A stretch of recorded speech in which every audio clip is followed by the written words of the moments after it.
Welcome to the deep dive. Today we're plunging into the life of Maulana Abul Kalam Azad, a really pivotal figure in India's history. Absolutely pivotal. We've pulled together quite a bit of historical material, and the idea for you listening is to get a really solid, concise understanding of this, well, extraordinary person. What strikes you almost immediately is just the sheer scope of his life. Born in Mecca, steeped in Islamic tradition, Mm, but then also independently exploring Western philosophy, Western thought. mm, It suggests someone just naturally inclined to connect different worlds. it really does. And the details of his early life are, well, fascinating. Mm. Born November 11th, 1888. In Mecca, which back then was Ottoman Empire. Right, present-day Saudi Arabia. And his full name, quite a mouthful. Abul Kalam Ghulam Muhyiddin Ahmed bin Khairuddin al-Husseini Azad. Wow. And the family roots were Afghan, apparently, migrated to India way back during Babur's time. That's right. And his father, Maulana Khairuddin, was a prominent Islamic scholar. He actually moved to Mecca after the 1857 revolt in India. Interesting. And his mother, she was the daughter of a wealthy Arab sheikh. Adds another layer. Definitely. The family then moved back to Calcutta in 1890. Azad was only about 2 years old then. So his education was traditional Islamic homeschooling, right? Arabic, Persian, philosophy, maths, logic, all under his father and other scholars. A very solid grounding. And his mastery of things like ilmi kalam, Islamic theology, likely gave him this sophisticated way to argue, to debate, to articulate his vision later on.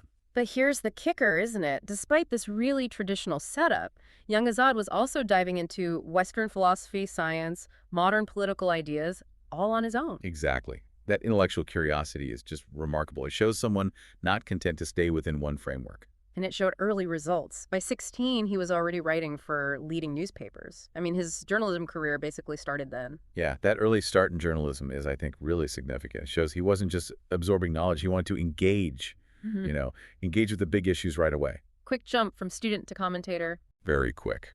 Which brings us neatly to that key role as a journalist. 1912, he starts Al Hilal. hmm The weekly Urdu newspaper. And it just took off, right? Hugely popular among Indian Muslims. But it wasn't just news. No, not at all. It was actively promoting nationalism and, really importantly, Hindu-Muslim unity. Very critical of the British, too. Fearlessly so, it seems, really pushed people towards the freedom struggle. And that focus on unity, that ability Al-Hilal had to foster a kind of shared national identity that went beyond religion, that was powerful stuff, especially, when other voices were starting to pull things apart along religious lines. Powerful and therefore dangerous to the British, I suppose. Well, exactly. They banned Al-Hilal in 1914, used the Press Act. But Azad wasn't one to just stop. Not a chance. He immediately launched Al-Balagh, another publication. Which, let me guess, also ran into trouble with the government. Predictably, yes. It faced suppression, too. But that persistence, that refusal to be silenced, it's just classic Azad. Definitely a defining trait. He just kept using his writing to awaken political consciousness, didn't he? Especially among young Muslims. And always hammering home that message of Hindu-Muslim unity for the freedom struggle, which, as you said, really went against the grain of some emerging separatist ideas. So this deep belief, it leads him to a really significant move in 1920, joining the Indian National Congress. Yeah, and that was a choice, a deliberate one. Many other Muslim leaders were looking at, separate platforms like the Muslim League. That he chose Congress, influenced by Gandhi, nonviolent civil disobedience. Profoundly influenced, yes. Joining Congress then was a statement, a powerful statement about believing in a shared future for all Indians. And he jumped right into the non-cooperation movement in 1920. He did walk the talk. And the Muslim League, just for context, was increasingly pushing the idea of a separate Muslim nation around this time. Then, just a few years later, 1923, he becomes the youngest ever president of the Congress. He was only 35. Incredible, isn't it? At 35, it just shows the kind of leadership, the respect he commanded even then. Of course, all this activism meant trouble with the British authorities. He was jailed multiple times. Yeah, repeatedly. Yeah. Most famously during the Quit India movement, 42 to 45, jailed alongside Gandhi and, well, all the top Congress leadership. The personal costs, the sacrifices, they were immense. Absolutely. Those years in prison really highlight his commitment. And even during those times, with communal tensions just soaring, he kept advocating for Hindu-Muslim unity. It was unwavering. Completely opposed to the idea of partition. A constant theme. Right up to the end. Which leads us into the really crucial period, the 1940s, the negotiations with the British for independence. Azad's role was indispensable. He was right in the thick of it. The Cripps mission, the cabinet mission plan, Yep. always arguing for a united India. And standing firm against Muhammad Ali Jinnah's demand for Pakistan. Absolutely firm. Mm. Then in 1946, he served as a senior leader in the interim government. You see his political acumen there, his grasp of just how complex everything was. Definitely. And his consistent stand against partition, even when it seemed perhaps inevitable to some, it shows how deeply he cared about India staying whole and inclusive. So partition happens in 47, a painful reality. But Azad doesn't give up on unity. No, he kept championing it, worked tirelessly helping refugees, trying to heal the wounds. And then he steps into another massive role, independent India's first education minister. Quite a transition, isn't it? From Yeah. freedom fighter to essentially the architect of the country's education system. Yeah. He served from 47 right up until his death in 1958. And his impact there was just monumental. Truly transformative. He laid the actual foundations. His big push was for universal primary education. He saw that as absolutely fundamental for the new nation. And he didn't just talk about it. He was instrumental in setting up institutions we still rely on heavily today, the IITs. The Indian Institutes of Technology, yeah. The University Grants Commission, the UGC. The Indian Council for Cultural Relations, ICCR. Yes. The Sahitya Academy. It's an incredible list. A legacy that's still shaping India's intellectual life day in, day out. And his vision went beyond just universities, right? He pushed for adult literacy, too. Yes, and women's education, vocational training. He saw the whole picture, the diverse needs of India.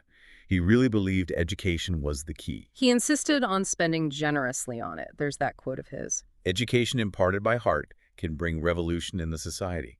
Captures it perfectly, doesn't it? His belief in its power. Beyond the politics, beyond education policy. He was also a writer, a scholar in his own right. A brilliant one. You have India Wins Freedom, his autobiography about the independence struggle.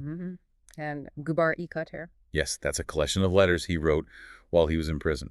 Very personal, very insightful glimpses into his mind during that turbulent time, plus various theological, philosophical writings. And apparently an exceptional orator in Urdu and Arabic. Yes, known for his eloquence and his deep grasp of religious philosophy.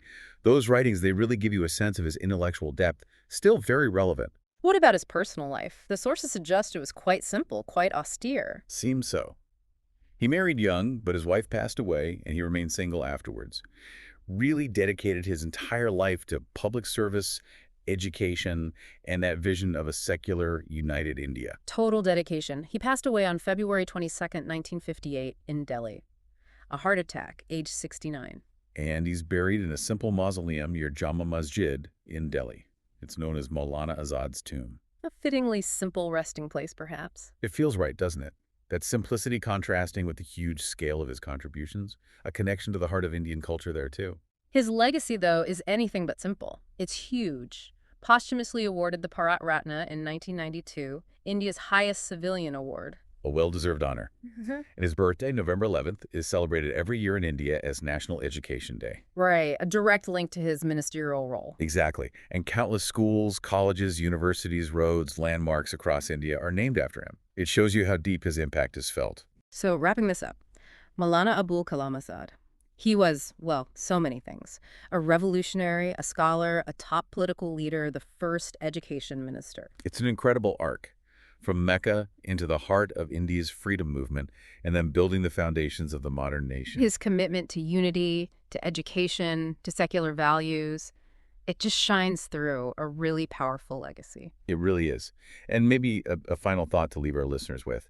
Thinking about Azad's absolute dedication to Hindu-Muslim unity and his vision for education in such a diverse country, how could his principles, perhaps, inform how we tackle today's challenges? Challenges of fostering inclusion, promoting intellectual growth in our own complex societies. That's a really potent question to reflect on, definitely something to think about.